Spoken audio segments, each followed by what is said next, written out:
unkshatriya thing that you could do. Attacking a pregnant woman with a brahmastra?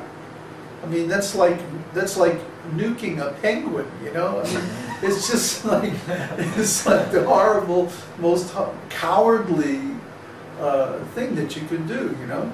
Taking a shotgun up against a mosquito, you know?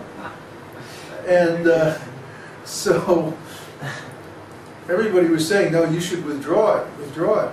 He said, I don't know how. I didn't learn how. Huh?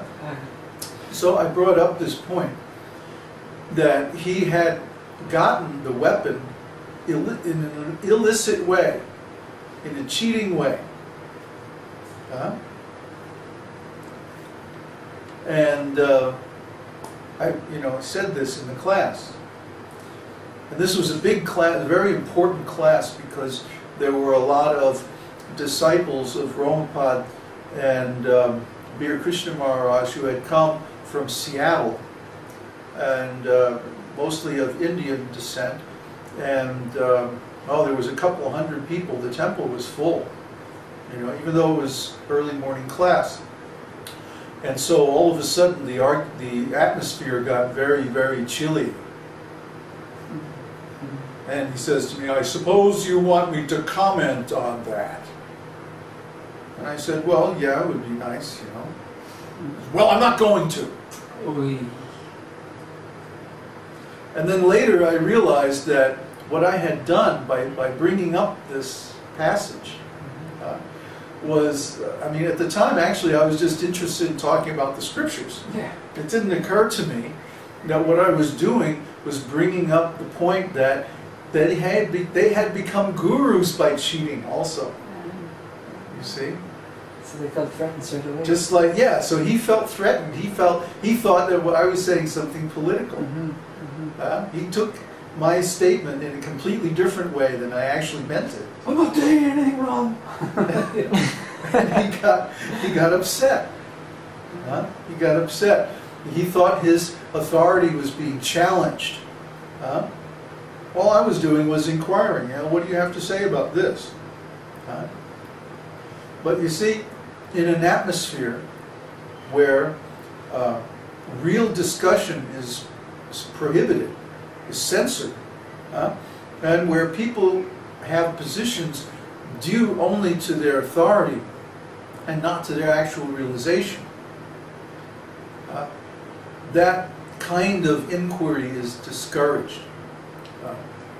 So this is called false humility. You be humble, or else you're out. We don't have that. Here we don't have any organization, you know, say that I'm the guru or I'm the leader or anything like that. I'm the leader because I'm leading. I'm the guru because I'm teaching. I'm showing by example how to live as a self-realized soul. And people are finding that inspiring.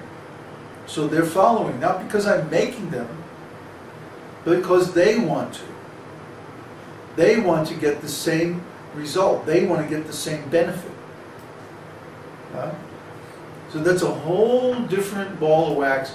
And you can ask Florian and Connor here, how many times did I tell them that they have to do something? You should hide the whip. Hide the whip. You're so terrible with us. What's that? You're so terrible with us. Yeah.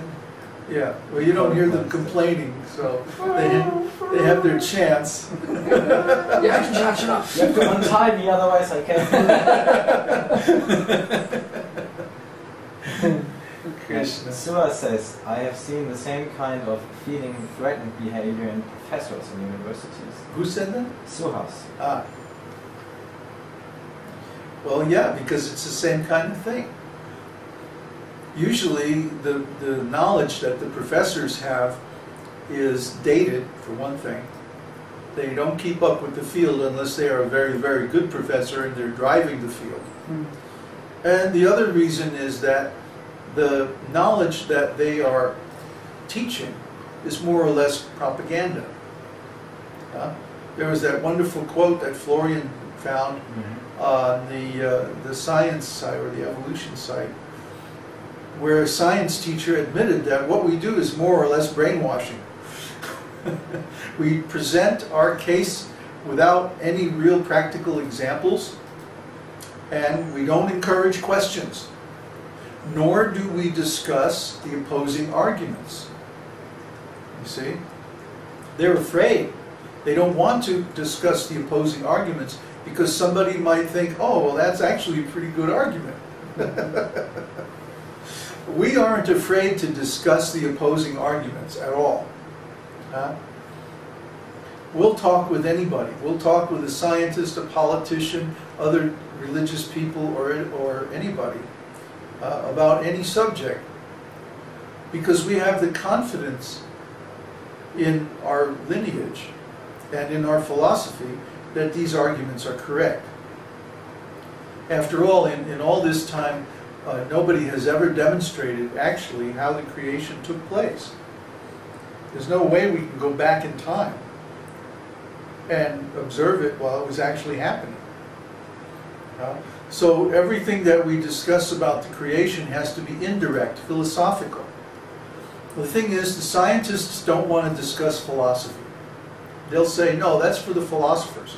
We just want to discuss hard science, whatever is measurable in the laboratory. So by chopping up knowledge into compartments, right? Like the physicists don't want to discuss biology.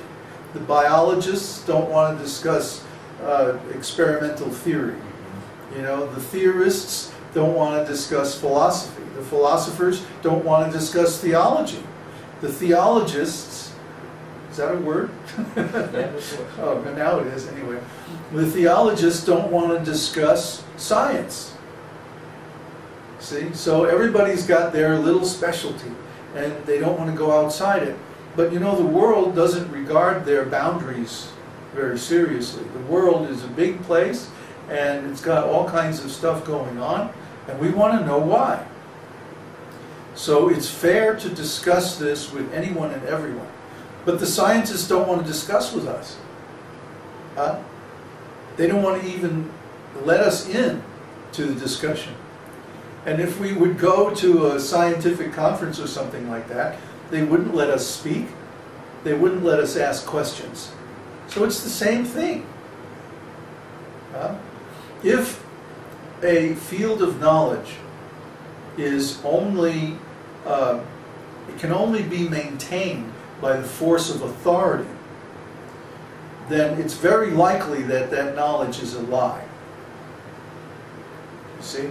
If you can't accept open discussion on the subject, then that means they're shaking their heads, nodding. Just like the creationist and intelligent design scientists and the materialistic scientists.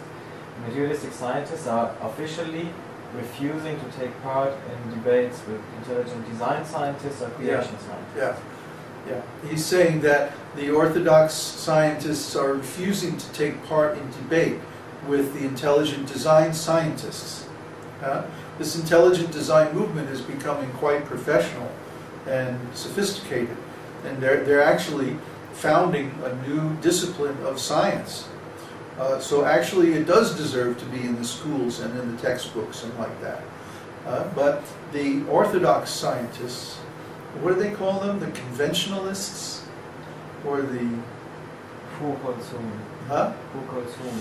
The intelligent design scientists call the orthodox scientists... Evolutionists. Not evolutionists, but they're all the uniformists. Yeah, that's also, yeah. Yeah, they call them the uniformists. Because they all believe in a party line. It's more politics than it is science. In science, there's supposed to be free discussion. And whoever has the better idea is supposed to win. That's the idea. But what happens in practice is that they don't allow free discussion. They don't allow open questions. And because of this, the whole thing has become suspect. It's actually a big cheating thing. Everybody actually knows this. That's why scientists have become less and less prestigious. Actually, they're losing their authority because of this cheating. Okay, so here's another question. Okay, let's take Suhas. He asks, I feel most material means of livelihood are contaminated with some sort of cheating at some level or other. Yet, since one must earn a livelihood to maintain one's body, should one shun all relative material knowledge or continue to derive one's livelihood from it, being aware of its falsehood? There are examples of scientists such as Francis Collins, who have risen to the top and then used their fame to explain the oneness of science with God. That's a good plan if you can carry it out. The principle of karma yoga is somehow to engage all of our activities in the service of the Lord. So even though we may be engaged in some occupation that involves cheating, for example, when I was in